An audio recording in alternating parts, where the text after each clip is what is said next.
इसकी कहानी है, इंटरेस्टिंग है, और वो भी इसलिए क्योंकि मेरे साथ जुड़ी है।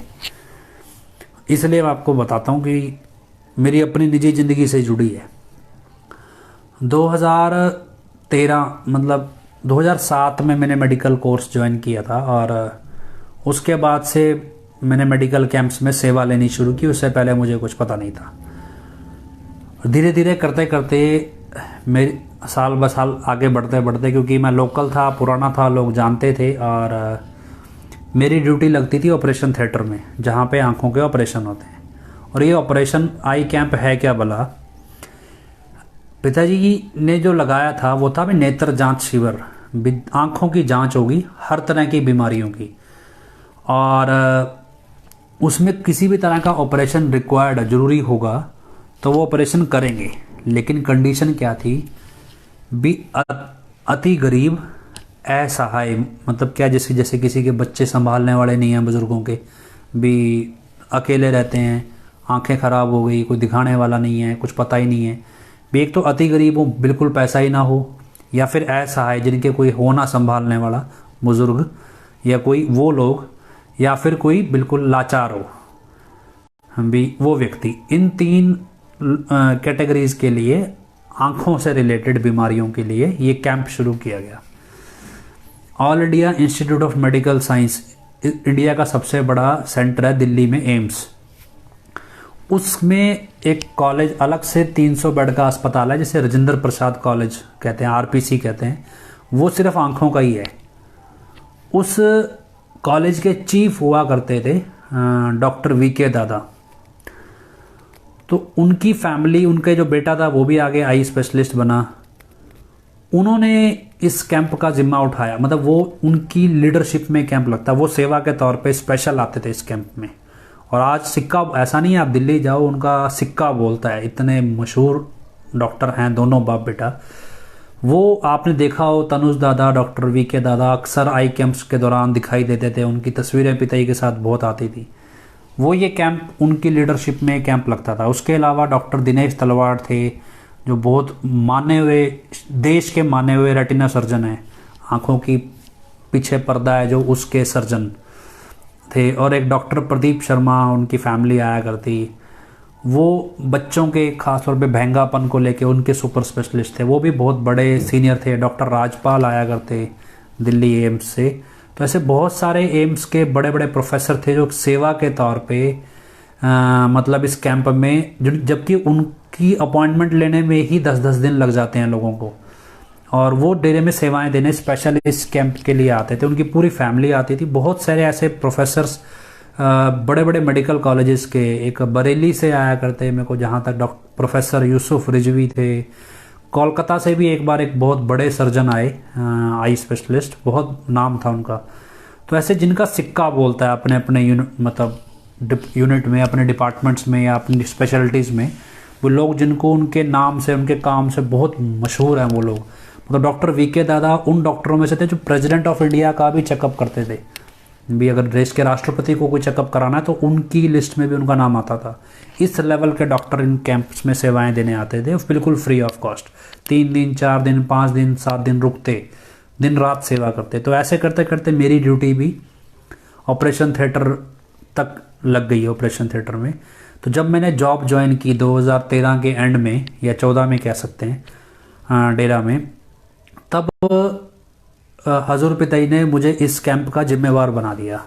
2014 का जो आई कैंप था, तब उससे पहले मुझे इस कैंप का जिम्मेवार बनाया गया ओवरऑल।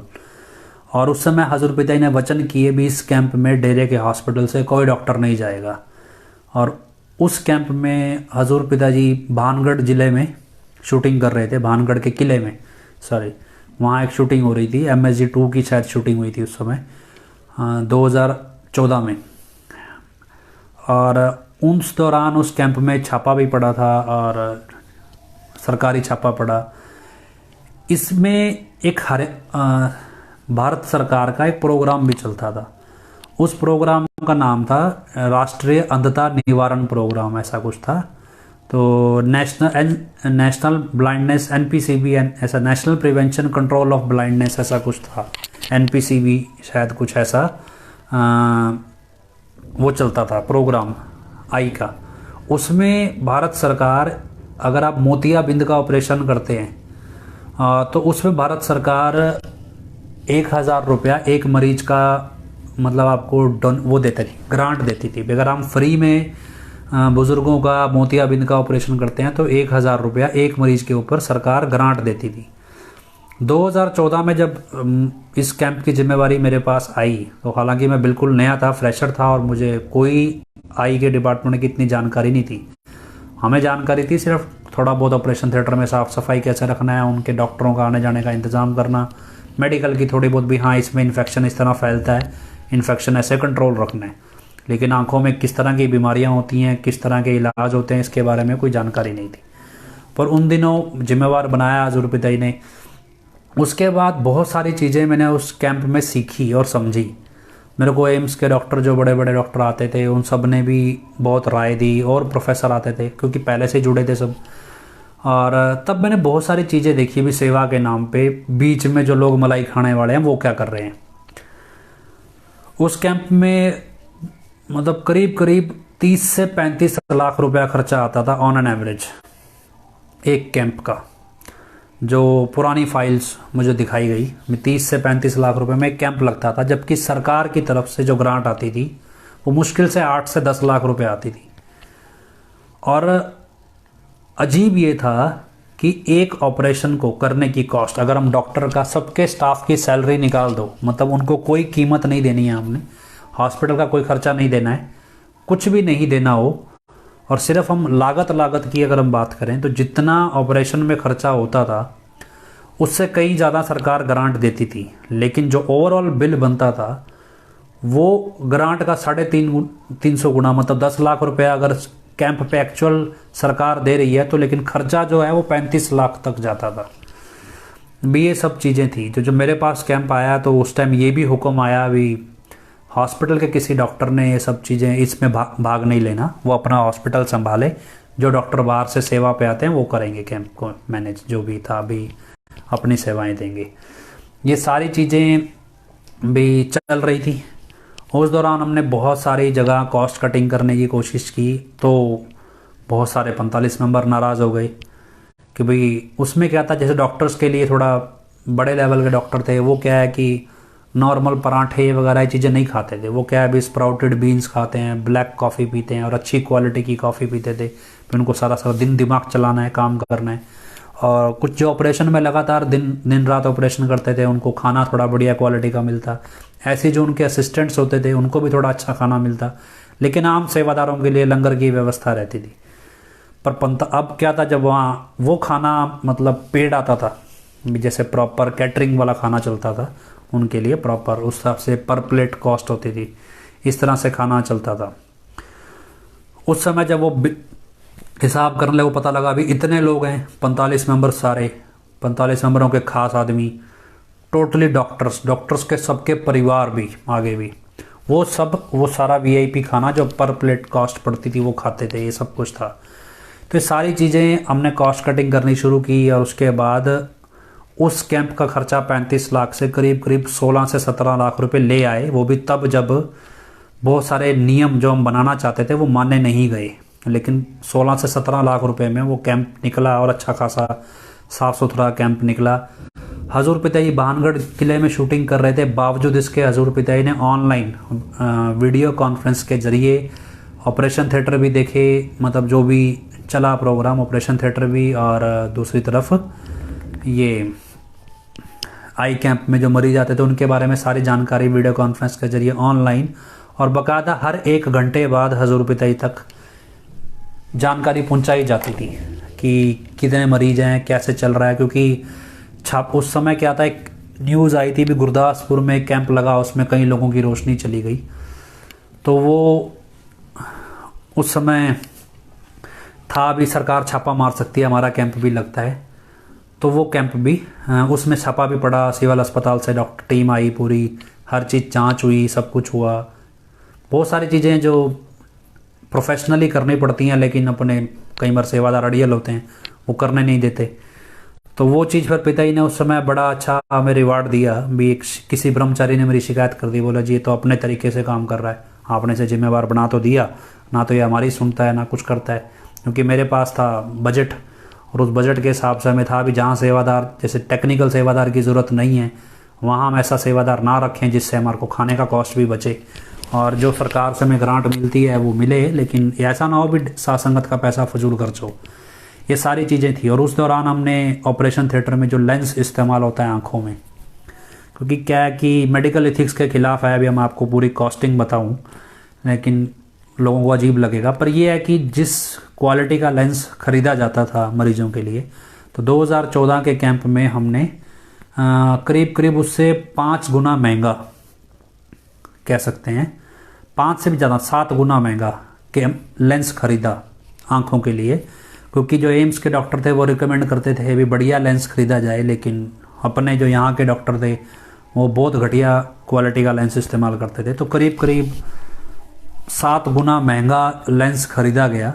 बावजूद इसके हमारा कैंप आधे खर्चे में ख़त्म हो गया, 17 लाख में, 16-17 लाख में, तब जब सर्जरी की कॉस्ट करीब करीब दुगनी हो गई। जिस खर्चे में सर्जरी होती थी उससे दुगने खर्चे में सर्जरी की हमने उस कैंप में। और पिताजी ने जब सारी इंस्पेक्शन में हमें क्लीन चिट मिली, तो पिताजी के पास जब भी खबर पहुंचाई भी, पिताजी भी ऐसे ऐसे छापा पड़ा अपने, और बहुत तारीफ़ की है सरकारी अफसरों ने भी, बहुत बढ़िया कैंप लगाया। तो पिताजी ने वचन फरमाया हमें, कहते बेटा इसी तरह, ऐसे वचन फरमाया भी इसी तरह काम करना है, डेरे का ख्याल रखना है, सेवा करनी है, कोई भी ऐसा काम नहीं करना भी कोई उंगली उठा दे भी, ऐसा कहीं कमी नहीं होनी चाहिए भी कोई उंगली उठा दे। और इस तरह का काम था। कई बार क्या होता है, सेवादार भी कुछ कॉस्ट कटिंग करने की सोचते हैं जहाँ ज़रूरत नहीं होती। जैसे सफाई वाले सेवादार थे वो फ़िनाइल कम डालते थे, लेकिन क्या मेडिकल में क्या होता है, फ़िनाइल खुला डाला जाता है, अभी खुशबू उठनी चाहिए फ़िनाइल की, ऐसे सब कुछ। तो बहुत अच्छा वो कैंप निकला हमारा, ऑन सारा स्क्रीन्स पे चलता था सब कुछ। उसके बाद 2015 का जब कैंप आना था, अक्टूबर में तैयारियां शुरू होती, तो तैयारियां शुरू हो गई थी, और ऑब्वियसली उस बार भी जिम्मेवार मेरे को ही बनाया गया था। तो जब तैयारियां शुरू हो रही थी तो उस दौरान अक्टूबर के एंड में मेरे को जॉब से निकाल दिया गया, और कैंप बीच में लटक गया, जॉब से निकाल दिया गया। तो अब जब फिर मुझे बोला गया भी आपने किसी भी तरह की सेवा में पार्टिसिपेट नहीं करना, तो दिसंबर में कैंप आ गया, और वही 12 तारीख आ गई। तो मेरे मन में जैसे ना भावना होती है, मेरे मन में बात आ गई भी जिस कैंप का मैं जिम्मेवार था या कहूँ प्रबंधक था, भी आज उस कैंप में मेरी एंट्री भी अलाउड नहीं है। मेरे मन में ये बात आ गई कि क्या करें भी, मतलब एक अफसोस होता है भी यार भी क्या ऐसा क्या गुनाह किया हमने भी, उस कैंप में हमारी एंट्री अलाउड नहीं है। पिताजी डेरे में ही मौजूद थे, सिरसा डेरे में दरबार में ही शूटिंग चलने की तैयारी होती, सुबह शूटिंग शुरू होनी थी। तो कैंप के मुहूर्त का समय आया, जबकि हम बड़े शौक से तैयारी करते थे हर साल। पिताजी कैंप, कई बार तो पिताजी कैंप के मुहूर्त पे आए, डॉक्टर ही नहीं थे, मैं 3-4 डॉक्टर थे, मैं भी था उसमें, अकेले ही होते थे हम। जैसे 11 तारीख की रूबरू नाइट की, सुबह 5:30 बजे 6 बजे ख़त्म की, और 8:30-9 बजे पिताजी मुहूर्त करने आ गए, बाकी सभी सोए हुए थे। हम जैसे लोग वहाँ टेंट कुर्सियाँ जो सजावट कर रहे होते थे, भी पिताजी आएंगे और पिताजी आ जाते, मतलब ऐसा भी दौर था। तो अब वो सारी यादें समेटे हुए थे। तो 2015 में मेरे को लगा भी हम तो जा नहीं सकते भी, क्या करें। पिताजी ने क्या किया, कैंप में आने से मना कर दिया उस दिन 2015 में। आप देखेंगे तो पिताजी ने क्या किया, कहते भी हमारे पास टाइम नहीं है, काम करो, नारा लगा के मुहूर्त कर लो। अब मुझे एक चीज़ याद आई कि 2014 में पिताजी थे नहीं, तो भी पिताजी ने वीडियो कॉन्फ्रेंस के ज़रिए हर चीज़ देखी, हर चीज़ 1-1 घंटे बाद पूछी जाती थी। मेरे पास फ़ोन आता था वहाँ से, विपासना बहन को सारी चीज़ें डिटेल दी जाती, 1-1 घंटे बाद भी पिताजी पूछ लेते भी क्या चल रहा है कैंप में, हर घंटे बाद।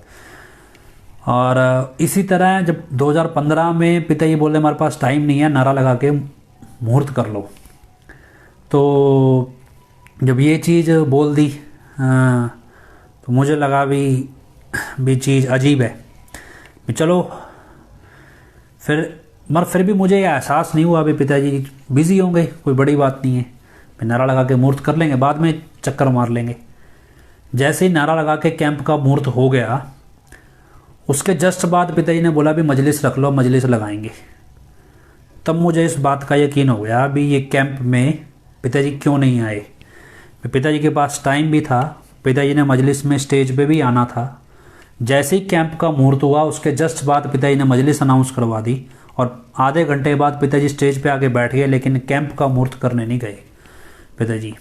मुझे इस चीज़ का एहसास हो गया भी मेरी वजह से पिताजी नहीं आए कैंप में, और ये चीज़ मतलब मेरे को पर्सनली महसूस हुई। उसके बाद 2000 मतलब ये आज 13 तारीख जैसे होती थी, तो 13 तारीख को ऑपरेशन शुरू होते थे। 12 तारीख को सिर्फ चेकअप होता था, 13 तारीख को ऑपरेशन सुबह सुबह पिताजी ऑपरेशन थिएटर आते थे।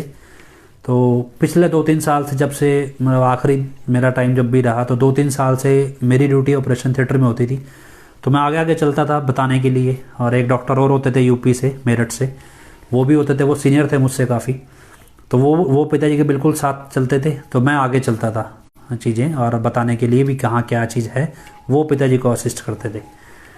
तो ऐसा भी दौर आया जब ऑपरेशन थिएटर में मतलब इतनी नज़दीकी भी पाई हमने भी, पिताजी बिल्कुल 1 इंच के फासले पे खड़े हैं। एक पेशेंट है टेबल पे पड़ा है, उसका इंजेक्शन सुन का असर ख़त्म हो गया, उसको दर्द होने लगा, पिताजी उस मरीज को सांत्वना दे रहे हैं, मैं भी वहीं खड़ा हूँ। तो मतलब ये दौर हमने बड़ा करीब से देखा। अब 2000 मेरे मन में ये आ गया उस समय कैंप में, जब हजूर पिताजी कैंप के मुहूर्त पे नहीं आए, तब मुझे लगा भी शायद पिताजी इसलिए नहीं आए। तो 12 तारीख को पिताजी ने वचन किए मजलिस में कि अभी ये महायज्ञ है, इसमें अपनी आहुति डालो, सेवा में भी आहुति डालो, ऐसे भी सबको सेवा करनी चाहिए इसमें। तो मुझे लगा ठीक है, मैनेजमेंट ने निकाला तो खुली सेवा से कौन रोक देगा। पर मुझे इस चीज़ का बराबर एहसास था भी पिताजी नहीं आए कैंप में, हो सकता है मेरी वजह से नहीं आए। तो मुझे तो पिताजी ने तो नहीं हटाया, अभी एडम ब्लॉक ने हटाया, तो मुझे अपनी सेवा पे रहना चाहिए। तो मैं 13 तारीख को हॉस्पिटल के मेन गेट पे खड़ा हो गया जाके कि भी पिताजी ने हॉस्पिटल आना है। और नए हॉस्पिटल में पिताजी ने पहली बार आना था आई कैंप के ऑपरेशन थिएटर्स में। आमतौर पे क्या होता था, पिताजी जब ऑपरेशन थिएटर में आते तो पहला ऑपरेशन डॉक्टर आदित्य की ओपीडी में ऑपरेशन थिएटर में जाते थे। एक ऑपरेशन करीब 5 से 7 मिनट तक चलता है मोतिया का, करीब वैसे तो 1.5 मिनट में भी ख़त्म हो जाता है करने वाले सर्जन, लेकिन एवरेज लेके चलते हैं 5 से 7 मिनट लगते हैं, ज़्यादा से ज़्यादा 10 मिनट। तो पहला ऑपरेशन पिताजी पूरा देखते थे वहाँ खड़े हो गए। उसके बाद हर एक जितने भी डॉक्टर और बाकी ऑपरेशन करते उन सबके पास जाते थे एक एक करके। कई बार ऐसा भी हुआ पिताजी जो पहला कट सर्जन पहले मरीज पे लगा था तो अपने हाथ से डॉक्टर के हाथ को छूते भी थे, भी टच करते थे भी ऑपरेशन की शुरुआत करते समय, पहला ऑपरेशन जब होता। तो ऐसे ही अब मैं क्योंकि हॉस्पिटल के अंदर मेरी एंट्री अलाउड नहीं थी, सेवा से निकाला गया था, मैं वहाँ गेट पे खड़ा, पिताजी आए, पिताजी ने मेरे पास ही आके गाड़ी रोकी और आके पूछते भी एंट्री कहाँ से है। मैं कहा जी पिछले गेट से है एंट्री। उस दिन पिताजी ऑपरेशन थिएटर गए। ऑपरेशन थिएटर ऐसा नहीं होता सिर्फ एक हॉल होता है, ऑपरेशन थिएटर एक पूरा सेटअप होता है जिसमें गैलरी होती है, आगे चेंज रूम होता है, उसके बाद 2 लेयर के बाद ऑपरेशन थिएटर का हॉल आता है भी, ताकि इन्फेक्शन अंदर तक ना आ जाए। ऐसा नहीं है कि घुसते सार ऑपरेशन थिएटर आ जाएगा। तो जिनके छोटे मोटे ऑपरेशन हुए हैं ऑपरेशन थिएटर में उनको पता भी होगा ये चीज़ें। तो अब नया हॉस्पिटल था, 5 से 6 ऑपरेशन थिएटर बनाए गए थे और बीच में गैलरी होती है, एक जगह इंस्ट्रूमेंट साफ़ होते हैं, एक जगह कपड़े बदले जाते हैं, तो ऐसे बीच में स्पेस होता है। उस दिन पिताजी किसी सर्जन के पास नहीं गए, किसी भी सर्जन के पास। इवन पिताजी 6 ऑपरेशन थिएटर में जहाँ हर एक सर्जन के हाथ को टच करके आते थे और एक ऑपरेशन पूरा देखते थे, उस दिन पिताजी ऑपरेशन थिएटर में ही दाखिल नहीं हुए, सिर्फ गैलरी में गए और वापस। मतलब हॉस्पिटल जो नया है उसके मेन गेट पे मैं खड़ा था, घड़ी देख के 60 सेकंड के से पहले पिताजी ऑपरेशन थिएटर में जाके वापस भी आ गए। अब मतलब क्या, मुझे लगा भी पिताजी शायद मेरे को एहसास करा रहे हैं इस चीज़ का कि भी जब सेवादारों की जहाँ कदर नहीं है वहाँ पिताजी भी किसी को कदर नहीं देते। और ये चीज़ मैंने महसूस की वहाँ पे। उसके बाद पिताजी अक्सर जब ऑपरेशन होते मजलिस में आते तो जितने मरीजों के ऑपरेशन हो जाते थे उन मरीजों से भी मिलते थे। कई बार तो पिताजी बेड के पास ही राउंड लगाते, आपने वीडियोस फोटोज़ देखे होंगे, हर एक बेड के पास पिताजी जाते। फिर धीरे धीरे मरीज ज़्यादा होने लगे तो पिताजी मरीज इकट्ठे कर लिया करते एक जगह, तो पिताजी मरीज ऑपरेशन जिनके हो जाते हैं उनसे मिलते, जो सेवादार जाना चाहते थे उनसे भी मिलते थे, ऑपरेशन थिएटर के डॉक्टरों ने जाना है उनसे भी मिलते थे। उस कैंप पे पिताजी ना मरीजों से मिले, किसी भी डॉक्टर से नहीं मिले। 18 तारीख के दिन पिताजी ने बोला भी ठीक है, एक्टिविटी हॉल में पिताजी ने आना था, वहाँ मरीजों को इकट्ठा किया गया और एक बस सिर्फ आशीर्वाद दे के चले गए। मतलब कोई खास वेटेज नहीं दिया पिताजी ने 2015 के कैंप में। 2016 8 या 9 जनवरी होगी 2016 में भारत सरकार या हरियाणा सरकार ने एक नोटिफिकेशन जारी किया कि हरियाणा के अंदर अब राष्ट्रीय अंधता निवारण प्रोग्राम के तहत आप आई कैंप नहीं लगा सकते, तो उसे बंद कर दिया गया 2016 के जनवरी में। 17 में फिर 16 में जो कैंप लगा वो खाना पूर्ति थी। वो अब जो कैंप लगते हैं 2016 से, ये सब एक प्राइवेट सेटअप है जिसमें सरकार का कोई रोल नहीं है। इसमें सिर्फ और सिर्फ क्योंकि अब इसमें सारा खर्चा पल्ले से करना है, सरकार से रिफंड नहीं होगा, और एडम ब्लॉक को भी पता है, तो फालतू अब क्या होता है सिर्फ हॉस्पिटल को अपनी पब्लिसिटी करनी है, तो उतने दायरे में ही वो काम करते हैं, बहुत लिमिटेड ऑपरेशन करते हैं। पहले क्या होता था कि ऑपरेशन 1000 होते थे लेकिन लेंस 5-5 हज़ार मंगवा लिए जाते थे, और बाद में वो पड़े लेंस भी जो कैंप के खाते में आते थे वो भी पेड सर्जरीज में चलते थे कई बार, लेकिन कई बार फ्री कैंप्स भी लगते थे पर वो लेंस की क्वालिटी बहुत डाउन होती थी। ये सारी चीज़ें थी। और 2016 में जब सरकार ने बैन कर दिए कैंप्स, तो और हरियाणा में सबसे बड़ा सेटअप कैंप का अपना डेरे में ही होता था, तो सबसे ज़्यादा ग्रांट डेरे को ही आती थी, इतने बड़ा कैंप कोई लगाता ही नहीं था। उसके बाद ये कैंप दिखावा रह गया, लेकिन उसके बाद पिताजी ने 2014 में ही नए तरह के कैंप की प्लानिंग कर ली थी। नई तरह का कैंप हम बना रहे थे एक, और उसको लेके भी मेरी ड्यूटी लगी थी, बहुत तैयारी भी की, लेकिन ऑब्वियसली वो उतना पहुंच नहीं पाए वहाँ तक, एग्जीक्यूट हुआ ही नहीं। और यकीन मानिए अगर वो एग्जीक्यूट हुआ होता, कि टेक्निकली मैं इतना समझा नहीं पाऊँगा, अभी लंबा प्रोसेस है, अगर वो कैंप जो पिताजी ने प्लान किया था, तो अगर वो कैंप लगने शुरू होते तो जो कोरोना की बीमारी आई, इसमें ऐसा बहुत बड़ा नेटवर्क, मतलब कह सकते हैं रिसर्च हमारे पास ऑलरेडी होती, जो इस कोरोना की बीमारी से बहुत जल्दी निपट जाते हैं हम, बहुत जल्दी। लेकिन क्या है कि अब समझदार आदमी बहुत ज़्यादा थे वहाँ पे। मैं इस सारे कहानी को सुनाने का मकसद क्या है भी, क्या है कि गुरु को कोई नहीं बांध सकता, कोई उसको चला नहीं सकता अपने हिसाब से, और कोई उसके लिए कोई ऐसा नहीं भी कोई चीज़ इम्पॉर्टेंट है कोई अनइम्पॉर्टेंट है, उसको सिर्फ एक ही चीज़ पसंद है, वो है भावना। जैसी जिसकी भावना वैसा ही फल। शिष्य के लिए गुरु युग पलट देता है। अब वो ये नहीं है कि उसके लिए वो बाकी सबकी सिचुएशन मैनेज करेगा, उसको शिष्य को ज़रूरत है वो पलट देगा, उसकी मर्जी है, वो इस हद तक भी चला जाता है। अगर मेरे जिस तरह मेरा सोचना है भी, अगर पिताजी ने इतना बड़ा कैंप लगता था, सरकार ने बैन कर दिया, डेरा चाहता तो खुलवा भी लेता, कोई बड़ी बात नहीं थी 10 लाख रुपए सरकार को देना, सरकार ने बैन कर दिया। पिताजी 2014 से ही नई तरह के कैंप्स की प्लानिंग करने लग गए थे। मैं जिस आदमी के पास कोई एक्सपीरियंस नहीं था, उसको पिताजी ने जिम्मेवार भी बनाया, और अगर हमारे साथ ज़्यादती करी, मेरे साथ कह लो या औरों के साथ भी, जिनके साथ भी ज़्यादती करी, उस समय मेरा एक दोस्त था हॉस्पिटल का मैनेजर, उसको भी निकाल दिया था बदनाम करके। वो हालांकि वो सत्संगी नहीं था, लेकिन बहुत सिंसियर और बहुत इंटेलिजेंट मैनेजर था। उसने बहुत साथ दिया मेरा, जबकि मेरी उसकी बनती नहीं थी, पर उसने बहुत साथ दिया मेरा। और बाद में उसको भी निकाल दिया क्योंकि इनको अपना पालतू आदमी रखना था वहाँ पे उसकी पोस्ट पे। पिताजी ने वो मैनेजर अपॉइंट किया था, और आज वो एशिया के सबसे बड़े हॉस्पिटल का मैनेजर है। इंटरेस्टिंग ये है, एशिया के सबसे बड़े अस्पताल का एडमिनिस्ट्रेटर है, मैनेजर छोड़ो एडमिनिस्ट्रेटर है। तो वो व्यक्ति, सोचो पिताजी कितने टैलेंटेड लोगों को लेकर आए थे, और आज वो टैलेंट कहाँ कहाँ दिखा रहे हैं। और वो भी तब है, उनको मतलब वो इंस्टीट्यूशन बोलते हैं भी आपको तो जाने ही नहीं देंगे। उसने नौकरी छोड़ी भी, दोबारा उन्होंने रख लिया, अभी नहीं आपको तो रखेंगे ही रखेंगे। इस लेवल के लोग पिताजी संगत के लिए ला रहे थे। ये सारी चीज़ें सुनाने का मकसद क्या है, अभी पिताजी किसी के बांधे हुए नहीं है, सोचें भी 4 दिए जगवा लेंगे, ये नौटंकी जो यूपी में हम अपनी मर्जी से जो कहलवा लेंगे, उनकी मर्जी हो, उन्होंने चलना है। तो एक आदमी के लिए वो अपनी दशकों से चल रही रीत को भी बदल देते हैं। वो अपने गुरु की याद में कैंप लगाते थे। हजूर पिताजी इसलिए शामिल होते थे कि परम पिताजी की याद में ये कैंप लगता है। और सिर्फ एक शिष्य के लिए भी जान इन्होंने ज़्यादती करी। और उसके बाद ऐसा नहीं है अभी हमने अपना नियम छोड़ा। 3 दिन में ज़्यादा 13, 14, 15 तारीख को ज़्यादा काम होता था कैंप में, तो 3 दिन कैंप संगत रुकती थी ज़्यादातर, और 3 दिन के बाद प्रसाद मिलता था जाने वालों को। तो ऐसे 3 दिन मैं भी वहाँ पे रुका, जो मेरे से बन पड़ा मैंने किया। और ऊपर के काम तो अलाउड नहीं थे, क्लास 4 वाले काम ही कर रहे थे। 15 तारीख थी, शाम का समय था, मेरे को था भी चलो आज 3 दिन पूरे होंगे, प्रसाद लेके आओ, घर चले जाएंगे। पिताजी ने कहा था महायज्ञ आहुति डालो, हमने अपना नियम निभाया, कोई निभाए ना निभाए। तो जब प्रसाद देने का समय आया तो एडम ब्लॉक से ऑर्डर आया भी आप यहाँ पे खड़े नहीं हो सकते, आप कैंप में सेवा ही नहीं कर सकते, आपको निकाला जाता है। मैं बोला 3 दिन हो गए, प्रसाद तो दे दो, अपना जा रहे। बोले प्रसाद भी नहीं मिलेगा। तो उन्होंने को प्रसाद देने से ही मना कर दिया।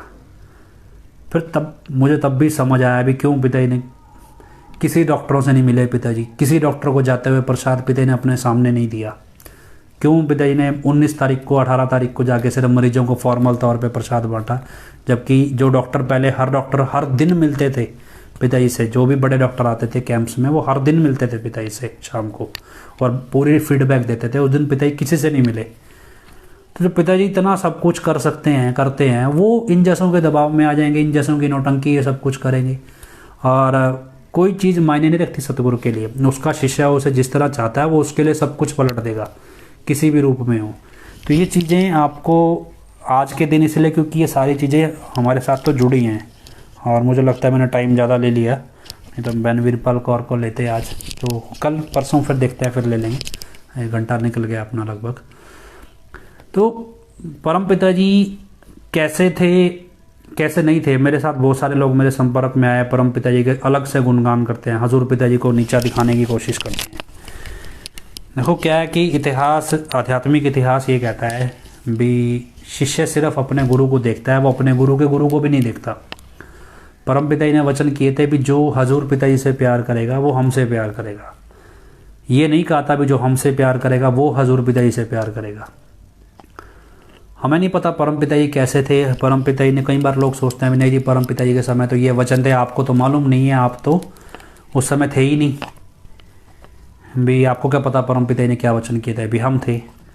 हमारा सीधा सा मानना है भी हमें नहीं पता परम पिताजी कैसे थे कैसे नहीं थे, उन्होंने क्या वचन किए क्या नहीं किए। हम परम पिताजी को जानते हैं सिर्फ और सिर्फ हजूर पिताजी की वजह से। उनका व्यक्तित्व कैसा था ये हम हजूर पिताजी से जानते हैं, हमें इसके अलावा हमें कुछ नहीं पता है। और हमें ना जानने की इच्छा है। जो इतिहास ग्रंथ लिखे हैं, परम पिताजी के नाम पे ग्रंथ छपा है, ये दुनिया परम पिताजी को जानती है सिर्फ और सिर्फ हजूर पिताजी की वजह से। हमने आज तक अब देरे के अंदर ऐसा कोई शिष्य नहीं देखा, इंक्लूडिंग परम पिताजी के परिवार तक से, जिन्होंने परम पिताजी का प्रचार किया हो या परम पिताजी के व्यक्तित्व का प्रचार किया हो। उन्होंने भी आगे, परम पिताजी के जो साहिबजादे थे भाई रंजीत सिंह, उनका आगे परिवार अब आगे चल रहा है, लेकिन परम पिताजी का प्रचार किसी ने नहीं किया। जो हजूर पिताजी ने परम पिताजी का नाम इस दुनिया में पहुंचाया वो किसी ने नहीं पहुंचाया। तो कोई व्यक्ति अगर दावा करे भी जी परम पिताजी का हम विश्वास पात्र, यहाँ हम उस समय के जानकार और वफादार, तो वो सारी चीज़ें हमें क्लियर भी परम पिताजी ने 1988 की कैसेट में बोल दिया अभी। और उसके बाद सेवादार ये बताते हैं कि परम पिताजी अक्सर बोलते थे हमें कोई ऐसा शिष्य मिला ही नहीं हजूर पिताजी जैसा। तो कोई दावा करे तो फोका दावा है, लेकिन हमें कोई मतलब नहीं है उससे भी। अगर कोई डिफरेंस करता है हजूर पिताजी और परम पिताजी में, करता भी हो तो हमारे लिए तो हजूर पिताजी सर्वश्रेष्ठ हैं। हमें तो उन्हीं को देखा है। 93 में हमारे गांव में सत्संग हुआ, उस समय हमारे परिवार के पास ही सरपंची होती थी। सत्संगी नहीं थे हम, तो हमारे परिवार की गाड़ियां आगे लग के आई थी, पिताजी के काफिले के इनविटेशन दिया था, तो सरपंची हमारे पास ही थी। अब हमारे गांव में सत्संग हुआ और उसके बाद मेरी नानी सबसे पहले जुड़े। उन्होंने फिर हजूर पिताजी के माता जी हैं, जो बड़े माता जी, माता नसीब कौर जी, उनके साथ उनके घर पे काफ़ी समय बिताया। उनके साथ रह के हजूर पिताजी को जाना, परखा, समझा। फिर उन्होंने हमें बताया भी नहीं, हमने संतों के बारे में सारा कुछ पता किया है, माता जी से अच्छी खासी जान पहचान हुई उस सब 93 से ही। और उसके बाद हम डेरे जुड़े हैं, तो हमें उससे पहले का कुछ नहीं पता है, और जो पता है वो हजूर पिताजी से ही सुना है। आदमी की किसी बात का हम यकीन नहीं करते हैं। हाँ, गुरु की महिमा में जो बंदा बोलता है वो अच्छी बात है, लेकिन अगर कोई कांट छांट करे तो हम उस पर भरोसा नहीं करते। तो खैर, ये सारी चीज़ें हैं। आज का दिन परम पिता ने शरीर बदला। एक और चीज़ आपको आखिरी में बताता हूँ। कहानी कितनी सच्ची है नहीं है मालूम नहीं, लेकिन बहुत लोगों से सुनी है, और हजूर पिताजी ने कभी सुनाई नहीं, पर बहुत से परम पिताजी के समय के सत्संगियों ने इस कहानी की पुष्टि की है। आपको वो कहानी सुनाते हैं और आखिरी में एक सवाल देंगे, वो सवाल का जवाब आप तलाशिएगा। कहते हैं भी लगभग 6 या 7 दिसंबर की बात थी। हजूर पिताजी ने परम पिताजी से कहा कि भी आप इन सबको माफ़ी दे दो, जो भी खट्टा सिंह एंड पार्टी प्रबंधक थे, इन सबको माफ़ी दे दो। तो परम पिता ये फरमाने लगे भी माफ़ी तो हम दे देते, हमारा तो कल 7 तारीख को, मतलब 7 या 8 तारीख को भी कल हमारा दे त्यागने का कार्यक्रम था, मतलब सोचा था हमने, लेकिन अगर इनको माफ़ी देंगे तो फिर 1 हफ़्ता और रहना पड़ेगा, क्योंकि जो माफ़ी देंगे तो कर्म उठाना पड़ेगा इनका। जबकि माफ़ी किसी ने मांगी नहीं थी, हजूर पिताजी ने ही ऑफ़र की, कहा था, ऑफ़र कह सकते, सॉरी, मैं परम पिताजी से अर्ज़ की थी कि भी आप इन्हें माफ़ी दे दो। और परम पिताजी ने कहा था भी 7 दिन हमें और रहना पड़ेगा। तो परम पिताजी ने माफ़ी दी इन सबको, जितने भी आप मोहनलाल एंड पार्टी जितने भी सब हैं, और कारनामे हमें समझ आ ही रहे हैं आज सारे भी किस लेवल के घटिया इंसान थे ये सब लोग। तो इन सबको माफ़ी दी, और उसके बाद परम पिताजी अचानक से बीमार हो गए, माफ़ी देने के जस्ट बाद, और खून के दस्त लग गए थे परम पिताजी को उसके बाद। और मेडिकल तौर पे कह सकते हैं भी शरीर त्यागने का या शरीर मौत का कारण यही रहा, खून की कमी हो जाना धीरे धीरे करके। तो 13 तारीख को परम पिताजी ने शरीर त्यागा, और 3 दिन उसके बाद हजूर पिताजी ने संगत ने दर्शन किए, 13, 14, 15 तारीख तक। उसके बाद हजूर पिताजी, परम पिताजी की जो पावन देह थी, उनका अंतिम संस्कार किया गया 13 वास के अंदर ही। अब मेरे मन में एक सवाल आया वहाँ पे भी, परम पिताजी ने हजूर पिताजी को अपने से भी ज़्यादा ताकत बख्शी, अपने से भी ज़्यादा वचन कर दिए भी। जो वचनों की रिस्ट्रिक्शन परम पिताजी को लगाई मस्ताना जी महाराज ने, वो रिस्ट्रिक्शन सारी हटा दी, खुली छूट दी हजूर पिताजी को। और हजूर पिताजी को कभी उतना परीक्षा के दौर से नहीं निकाला जितना परम पिताजी ने निकले, और मस्ताना जी महाराज भी निकले। हजूर पिताजी को उतना ऐसा, उनका इतना लंबा चौड़ा इतिहास नहीं आता परीक्षा के दौर का हजूर पिताजी का, लेकिन बहुत छूट दी। अब जो ताकत परम पिताजी के पास थी, उससे कई ज़्यादा ताकत हजूर पिताजी के पास आ चुकी थी रूहानियत के तौर पे। तो भी अब माफ़ी तो हजूर पिताजी भी दे सकते थे। मान लो कल को पिताजी आपसे कोई काम ऐसा है जो आप कर सकते हैं खुद कष्ट सह के, तो आप ये थोड़ी कहोगे भी पिताजी आप करो ये काम, जबकि आपको पता है भी आप कर सकते हो भी। ये माफ़ी तो हजूर पिताजी भी दे सकते थे सबको। तो ये माफ़ी उन्होंने परम पिताजी को ही क्यों कहा देने के लिए, क्योंकि हजूर पिताजी के पास भी तो बराबर ताकत परम पिताजी दे गए थे, तो ये माफ़ी वो भी दे देते हजूर पिताजी कभी भी। परम पिताजी को क्यों कहा? और जब हजूर पिताजी को भी पता था भी परम पिताजी जब ये माफ़ी देंगे तो परम पिताजी के शरीर को तकलीफ़ आएगी, और हजूर पिताजी से ज़्यादा प्रेम भला कौन करता था परम पिताजी को, तो फिर वो तकलीफ़ हजूर पिताजी अपने शरीर पे सहते, तो परम पिताजी के शरीर पे ही क्यों सही वो, और परम पिताजी ने ही क्यों दी वो माफ़ी, हजूर पिताजी ने क्यों नहीं दी? ये सवाल मेरे मन में हमेशा रहा जब ये किस्सा मैं सुनता था। लेकिन एक घटना ऐसी घटी, मेरे पास का जवाब नहीं था, पर एक किसी दिन एक घटना ऐसी घटी, उस समय मुझे इस सवाल का जवाब मिला।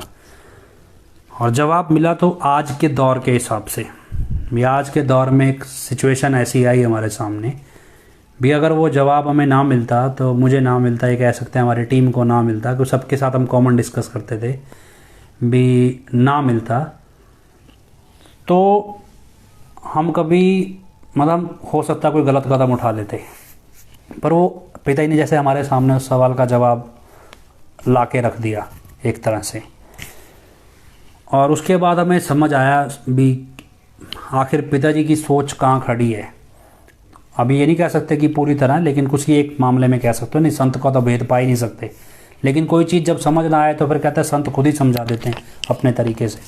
तो उस समय में समझ आया भी पिताजी की सोच कहाँ खड़ी है, और जो वचन पिताजी करते हैं उसके आध्यात्मिक तौर पे मायने क्या थे और उस माफ़ी के मायने क्या थे, क्यों वो माफ़ी हजूर पिताजी नहीं दे सकते थे और परम पिताजी ने क्यों दी, और ये क्या वजह थी और क्या दरिया दिली थी, क्या रहमत थी, क्या कुछ था इस सोच के पीछे।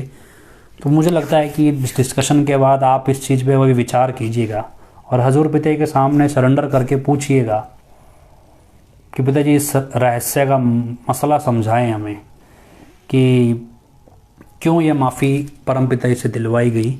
जिस दिन आपके पास सटीक जवाब हो, जिसकी आपको तसल्ली हो भी हाँ यार ये जवाब सही है, तो आप अपना जवाब चाहें तो शेयर ज़रूर कीजिएगा भी आखिर क्या जवाब आपको समझ आता है। लेकिन ये जवाब आप अपने दिमाग से मत तलाशिएगा, मिलेगा नहीं। ये जवाब आप हजूर पिताजी से ही मांगिएगा कि इस सवाल का जवाब हमें दो, और हमारे सामने जवाब आया और ये जवाब आपको आज के समय की हालात आपको समझाएगा क्या हालात है और क्यों ये सब कुछ उस समय से ही प्लान होने लगा था ये सारा कुछ। तो खैर उम्मीद करते हैं, प्रार्थना करते हैं अभी हमारी ये जो ये संघर्ष है सच्चाई का ये अंजाम तक पहुँचे और हजूर पिताजी हमारे बीच वापस लौटें, अमन शांति हो, भाईचारा रहे, सब आपस में प्रेम से रहें और जितनी बुराइयां हैं, ठगी बेईमानी है, ये सब ख़त्म हो जाए। तो हजूर पिताजी के चरणों में हम सभी ने मिलकर नारा लगाना है, धन धन सतगुरु तेरा ही आसरा। आखिरी में अरदास बोलते हैं, धन धन सतगुरु तेरा ही आसरा, हे मालिक तुझे इलाज है, अब बहुत हो गया, तू दया मेर रहमत कर, तेरे प्यार मोहब्बत की राह में हमें कोई दुख तकलीफ़ ना आए, तो ऐसी रहमत बख्श व सबको सुमति दे, किस तरह से देनी है यह तो सब जानता है, जिसको जैसे देनी है वैसी दे, वो तेरी मर्जी। धन धन सतगुरु तेरा ही आसरा।